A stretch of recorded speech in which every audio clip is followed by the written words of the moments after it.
여러분 안녕하십니까? 뉴스라이브 문을 엽니다. 출근길 꽁꽁 얼었던 손에서 아직도 냉기가 느껴질 만큼 오늘 역시 추위는 계속됩니다. 차츰 흐려져 비 소식도 있는데요. 중부지방은 돌풍이 불고 벼락이 치는 곳도 있겠습니다. 밤부터는 기온이 가파르게 떨어져 주말 내내 매서운 추위가 이어진다고 하니 건강관리에 유의하셔야겠습니다. 11월 17일 뉴스라이브 지금부터 시작합니다. 오늘의 헤드라인입니다. 포항 지진의 여파로 정시 모집과 논술 등 대학 입학 전형 일정이 일주일씩 연기됩니다. 지진이나 화재 등 각종 재난 상황을 체험하고 대피 요령을 배울 수 있는 안전 체험관을 만나봅니다. 스마트폰을 활용해 마을버스 정보를 제공하는 서대문구의 밴드 서비스, 주민들의 목소리로 들어봅니다. 상임위원장 불신임 상정 조례안 등을 놓고 중구의회에서 의원 간 갈등이 커지고 있습니다.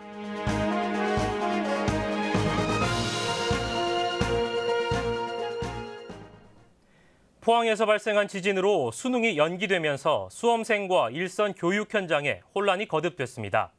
교육부가 수능 연기에 따른 긴급 대책을 발표했는데요. 수시와 정시 등 대학 입학 전형 전체가 지연됐다는 소식입니다. 보도에 박영찬 기자입니다. 올해 수시 모집과 정시 모집 등 대학 입시 일정이 일제히 연기됩니다. 교육부는 정부 세종청사에서 진행한 브리핑에서 포항 지진으로 수능 시험이 연기됨에 따라 각 대학의 논술과 면접 등 수시 모집 전형을 일주일씩 뒤로 연기하겠다고 밝혔습니다. 12월 30일부터 접수를 시작할 예정이었던 정시 모집 일정도 내년으로 넘어가게 됐습니다. 성적 통보일도 일주일씩 늦춰졌습니다. 교육부는 수능 연기에 따른 혼란을 최소화하는 데에도 집중할 계획입니다. 수능 출제위원들의 합숙 기간을 연장하고 경찰청과 공조해 문제지 보관소의 보안을 강화할 계획입니다. 또한 고사장 건물의 긴급 안전 점검과 보수 공사를 실시하고 전국 초중고등학교에 별도로 건물 안전 점검을 진행하겠다는 방침입니다. 올해 수능 연기는 2005년과 2010년 두 차례의 국제 행사로 연기된 이후 세 번째로 지진 등의 자연재해로 시험이 연기된 것은 처음입니다. 딜라이브 서울 경기 케이블 TV 박영찬입니다.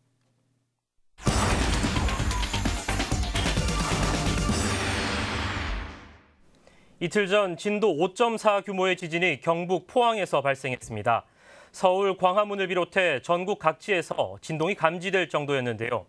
재난으로부터 생명을 지키기 위해서는 반복적인 훈련이 무엇보다 중요합니다. 지진이나 화재 등 각종 재난 상황을 체험하고 대피 요령까지 배울 수 있는 안전 체험관에 취재기자 나가 있습니다. 천서연 기자. 네, 광나루 안전체험관에 나와 있습니다. 네, 천 기자, 지금 안전체험관이라고 했습니다. 먼저 어떤 곳인지 설명부터 해주시죠. 네, 이곳은 서울재난본부가 만든 안전체험관입니다. 지난 2003년도에 전국에서 최초로 만들어졌는데요. 각종 재난과 재해가 발생했을 때 대처 능력을 키워보자는 취지로 만들어진 곳입니다. 이곳은 규모가 꽤 큰데요. 건물 전체가 가상재난 체험시설 형태로 갖춰져 있습니다. 그럼 어떤 재난들을 체험해 볼 수 있느냐? 크게 4가지입니다. 선박과 화재, 지진과 태풍 등 4가지의 재난을 체험해 볼 수 있습니다. 네. 지금 제 뒤쪽으로 지진 체험장이 있는데요. 잠깐 설명을 해드리겠습니다. 지금 보시면 안쪽으로 가정의 모습이 이렇게 구성이 돼 있을 겁니다. 싱크대도 보이고 테이블도 보일 텐데요. 네. 저 안에 직접 들어가서 규모 3에서 7까지의 지진을 직접 느껴본다고 합니다. 그 속에서 몸을 보호하는 방법, 탈출하는 방법 등을 배울 수 있습니다. 반대편으로 보시면 지금 체험생들의 체험이 한참 진행 중에 있는데요. 태풍 체험장입니다. 이곳은 초속 30m/s의 태풍을 직접 맞으면서 직접 그 태풍으로부터 몸을 지탱하는 방법을 배운다고 합니다. 중급 태풍 정도를 직접 체험해 볼 수 있는 곳입니다. 네. 또 위층에는 그 대형 화재가 발생했을 때 어떻게 우리가 대응을 해야 되는지 대규모 체험장이, 화재 체험장이 갖춰져 있다고 합니다. 예, 천 기자, 무엇보다 지진에 대한 관심이 큽니다. 이 지진이 발생했을 때 어떻게 해야 하는지 간단히 알 수 있습니까? 네, 그 부분은 여기 근무하시는 운영 교관님 통해서 직접 들어보도록 하겠습니다. 안녕하세요. 안녕하세요. 네, 그 지금 가정에 있을 때 지진이 발생했다. 그 행동 요령이 있을 것 같습니다. 어떻게 해야 되나요? 첫 번째는요. 지진이야!를 큰 소리로 외쳐서 주변 사람에게 지진 발생 사실을 알리고 머리나 베개, 쿠션, 방석, 책가방 등으로 머리를 보호하면서 튼튼한 책상, 탁자, 식탁 아래로 들어가 큰 흔들림이 멈출 때까지 몸을 보호해야 합니다. 머리를 보호하고 안전한 곳으로 대피해야 된다. 네, 그럼 반대로 두 번째는요. 네. 두 번째는 큰 흔들림이 멈추면 출구를 확보하고 가스 차단, 전기 차단을 하고 세 번째는 운동장이나 넓은 공터로 대피해야 합니다. 좋습니다. 반대로 그 실외 활동, 그러니까 바깥 활동을 하고 있을 때 지진이 발생할 수 있잖아요. 길거리를 가다가 그럴 때는 어떻게 해야 되나요? 건물 밖으로 나가면 담장이나 유리창이 파손되어 다칠 수 있기 때문에 건물이나 담장을 최대한 멀리하고 역시 손이나 가방으로 머리를 보호하면서 운동장이나 공터, 넓은 장소로 대피해야 합니다. 사실 교관님 지금 말씀해 주시는 부분이 머리로는 이해가 되는데 직접 지진을 맞이하면 되게 혼란스러울 것 같거든요. 그 부분에서 가장 중요한 점은 무엇인지, 우리가 평소 어떻게 좀 조심을 해야 되는지, 주의를 해야 되는지 그런 부분이 좀 있나요?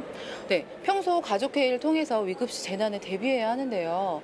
통신이 두절될 수 있기 때문에 가족들과 만날 장소와 연락처를 연락 방법을 정해두고 재난 시에 필요한 비상식량, 구급약품, 생활용품, 기타 개인에게 필요한 필수품을 넣어두는 생존 가방을 만들어 대비하고 내가 살고 있는 지역의 지진 대피소를 알아두어야 합니다.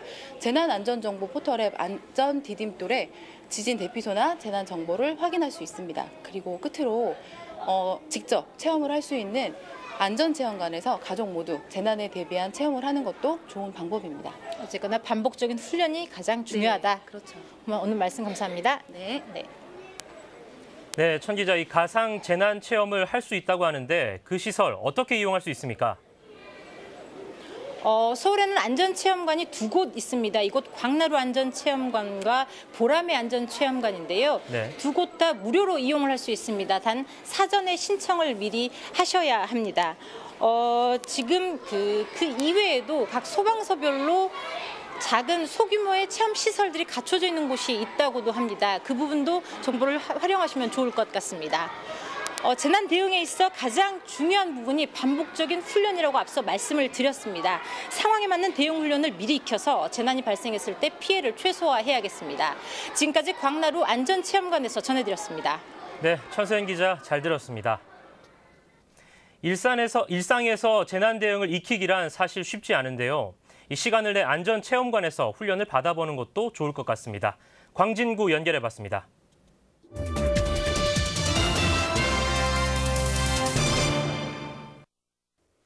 앞서 보신 것처럼 지진이 발생하면 당황하지 않고 대피 요령에 따라 행동하는 것이 중요합니다. 하지만 침착하게 대처하는 것이 쉽지만은 않을 것 같습니다. 이번에는 취재 기자와 지진 대피소에 대해 알아보겠습니다. 엄정규 기자. 네, 이 지진 대피 장소 따로 지정돼 있습니까? 네, 그렇습니다. 저도 지진 대피소가 따로 지정돼 있다는 것을 이번에 처음 알았는데요. 평소에 대피소가 어디에 있는지 확인해 놓으면 위급 상황에 요긴하게 사용할 수 있습니다. 네, 우리가 흔히 이 민방위 대피소도 알고 있는데 이 민방위 대피소와 지진 대피소 어떤 차이점이 있습니까? 네, 말씀하신 민방위 대피소는 적의 공습 상황 시 이용할 수 있는 곳입니다. 그렇기 때문에 지하나 건물 내부에 위치해 있는데요. 지진 발생 시 이곳을 이용하면 건물 붕괴 등으로 오히려 더 큰 위험에 처할 수 있습니다. 지진 발생 시에는 지진 대피소를 이용해야 합니다. 보시는 것처럼 안내판도 다르니까 혼동하지 마시기 바랍니다. 네, 그런데 지진이라는 것이 적의 공습처럼 미리 예측할 수 있는 것이 또 아닙니다. 그런데 발생 직후 대피소로 피하는 것 자체가 되게 어려울 것 같은데 이 지진 대피소를 마련해 놓은 이유가 무엇입니까? 네, 지진이 발생하면 앞서 천서연 기자가 알려드린 대로 행동하시면 됩니다. 네. 그런데 지진이라는 것이 대부분 한 번에 끝나는 것이 아니라 본진 이후에 여진이 지속될 가능성이 높은데요. 본진의 건물이 약해진 상황에서 여진이 발생하면 붕괴 등의 위험이 더 커지기 때문에 꼭 대피 장소로 이동해야 하는 겁니다. 네, 그렇다면 지진 대피소도 유형별로 종류가 따로 있습니까? 네, 크게 5개 대피소와 실내 구호소로 나뉩니다. 대피소는 말 그대로 지진 발생 그리고 이후 상황에 이용하는 곳입니다. 서울에는 총 1,721곳의 5개 대피소가 있는데요. 대부분 학교 운동장이라 보시면 됩니다. 운동장은 주변에 시설물이 없어 지진 발생 시 낙하물 등의 피해를 최소화할 수 있습니다. 그리고 꼭 대피소로 지정돼 있지 않더라도 주변에 건물이 인접해 있지 않은 공원, 공터 등을 대피 장소로 이용하시는 것도 좋습니다. 그리고 9호소는 피해 장기화에 대비한 시설로 말 그대로 이재민 등을 대상으로 집단 구호를 제공하기 위한 곳입니다. 네, 이 피해를 최소화하기 위해서는 지진 대피소를 미리 알아두는 것도 좋을 것 같은데 이 지진 대피소 어떻게 확인할 수 있습니까? 네, 지진이 발생하면 통신 서비스가 막힐 가능성이 크기 때문에 평소에 알아두는 것이 좋습니다. 네. 지진 대피소 현황은 국민재난안전포털 홈페이지와 서울안전누리에서 확인할 수 있습니다. 핸드폰 어플리케이션으로도 찾아볼 수 있는데 안전 디딤돌 앱을 설치하고 지진 5개 대피소 아이콘을 누르면 확인할 수 있습니다. 네, 저도 한번 이 앱을 한번 깔아봐야겠습니다. 엄 기자 고생했습니다.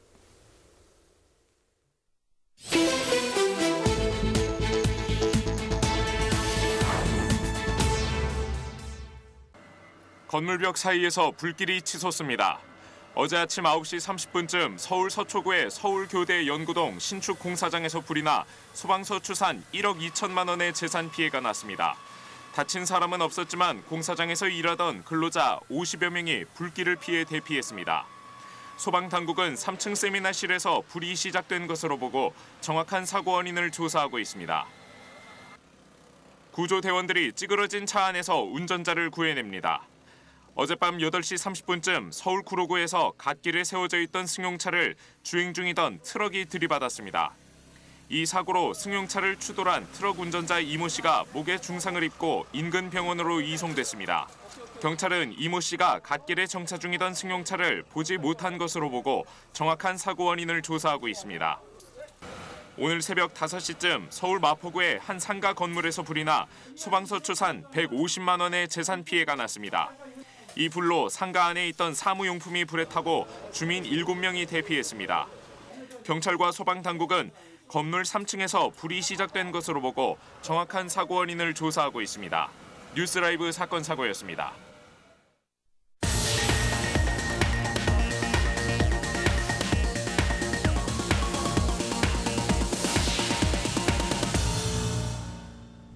서대문구는 마을버스 모바일 커뮤니티를 통해 주민과 소통하는 창구를 마련했습니다. 올해로 1년째를 맞이했는데 주민들의 만족도는 과연 높아졌을까요? 보도에 오신영 기자입니다. 국민과 실시간 소통하는 서대문구 마을버스 밴드를 홍보하는 데 앞장서겠습니다. 서대문구가 마을버스의 불편 사항을 개선하고 주민과 소통하기 위해 마련한 마을버스 밴드 서비스입니다. 지난해 12월 개설돼 서대문구 내 9곳의 마을버스 회사가 참여했습니다. 밴드에서 서대문 마을버스를 검색해 가입하면 마을버스에 제한할 점이나 불편 사항을 작성할 수 있습니다. 올해로 1년째를 맞은 마을버스 밴드 서비스. 그렇다면 주민들은 밴드 서비스를 잘 활용하고 있을까? 현장에서 만난 대부분의 주민들은 애플리케이션 자체가 익숙치 않다는 반응입니다.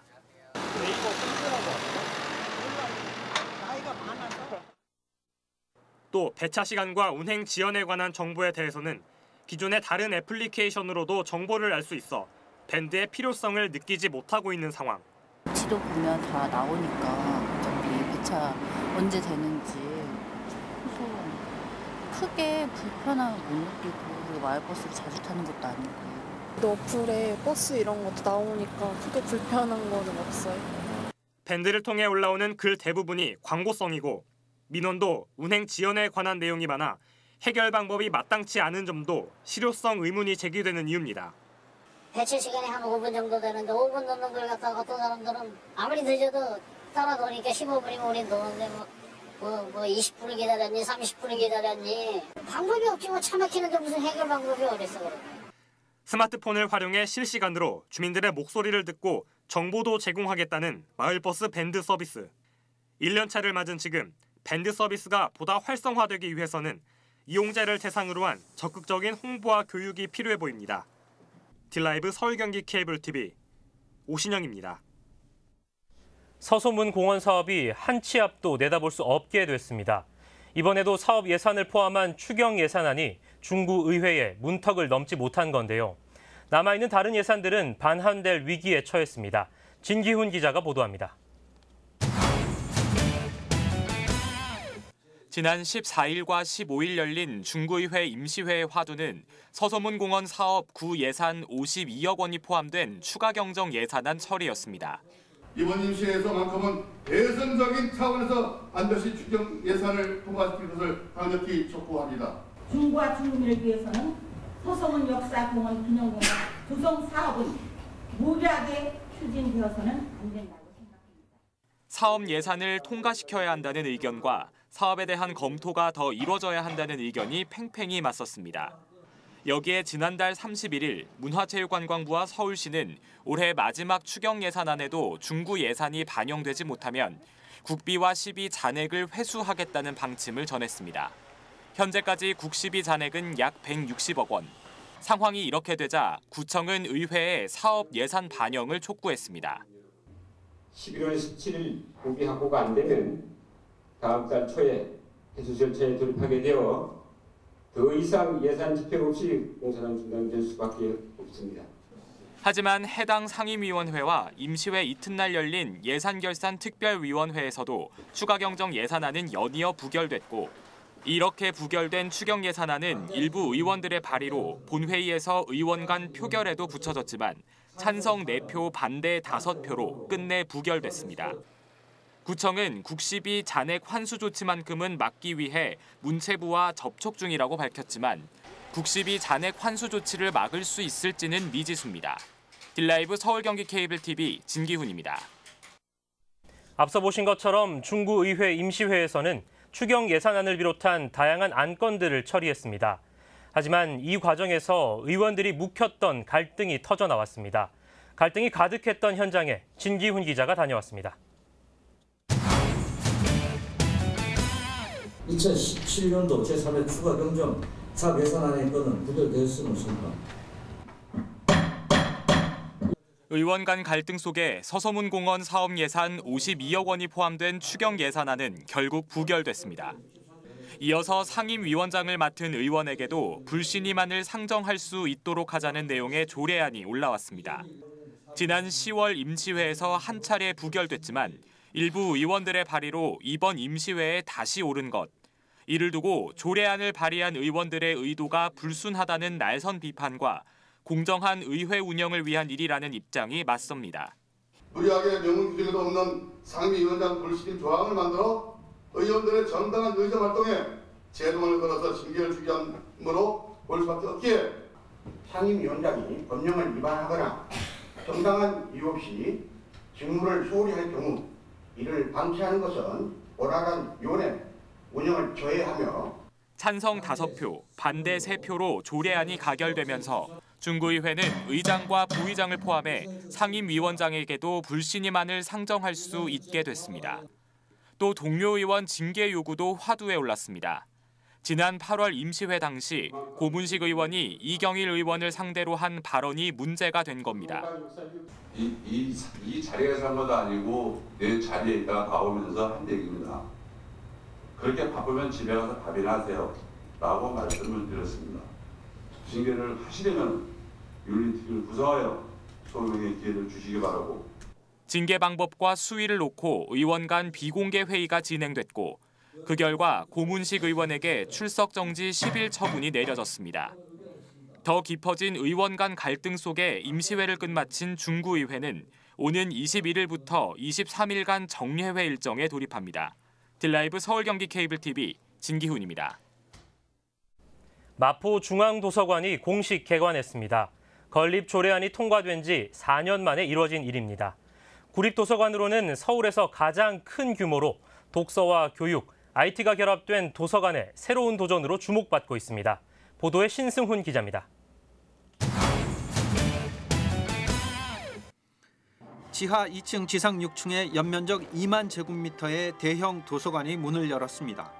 국시비와 구비 등 450억 원의 예산이 투입됐고 옛 마포구청사 부지를 활용했습니다. 현재 10만 권의 장서를 확보했으며 앞으로 40만 권으로 늘릴 계획입니다. 680여 석의 열람실은 소파와 책상 형태, 빈백 등을 활용한 다양한 독서 환경을 조성했습니다. 특히 공부를 위한 일반 열람실을 최소화해 독서 환경 조성에 힘을 기울인 것이 돋보였다는 외부의 평가도 받았습니다. 정말 이런 정도의 예산을 들여서 이런 큰 도서관을 만드는 거는 요 근래에 사실 없었어요. 서울시 도서관 생긴 이래로 이렇게 큰 규모의 도서관은 서울시 안에서 지금 처음인 것 같아요. 이런 공간이 있는 도서관도 하나쯤 있어 봄직하다고 생각합니다. 한 달가량 시범 운영을 마친 청소년 교육센터는 본격적인 교육 과정을 시작했습니다. 음악과 미술, 컴퓨터 등 다양한 분야에 걸쳐서 앞으로 3년간은 초보와 기초반을 중심으로 그 이후에는 중급과 전문가 반도 운영할 계획입니다. 특히 아이들에게 다양한 교육의 기회와 흥미를 부여하기 위해 수강료는 최소화하며 교육은 자유스럽게 구성했습니다. 도서관이 일단은 되게 깨끗하고 되게 넓어서 좋고요. 이런 도서관에 이런 프로그램 같은 걸 하는 이런 곳이 있다는 게 되게 신기해요. 도서관 안내 로봇과 가상 공간을 체험할 수 있는 곳에서 멀티미디어를 즐길 수 있는 공간까지 IT 산업과 4차 산업혁명을 준비할 수 있는 다양한 분야의 공간도 마련됐습니다. 이를 바탕으로 지역 주민들이 4차 산업혁명에 대한 이해와 준비를 높일 수 있을 것이라는 기대입니다. 변화하는 세상에 우리가 거기에 걸맞는 준비, 이 자세, 노력 이런 것들을 함축하고 있는 것이 나는 우리 마포중앙도서관이다 생각하고. 지난 2013년 7월 진행된 여론조사에서 마포 구민의 87.1%가 도서관 건립을 희망했습니다. 그리고 4년 만에 주민들의 염원을 담은 서울시에서 가장 큰 구립도서관이 탄생했습니다. 딜라이브 서울 경기 케이블 TV 신승훈입니다.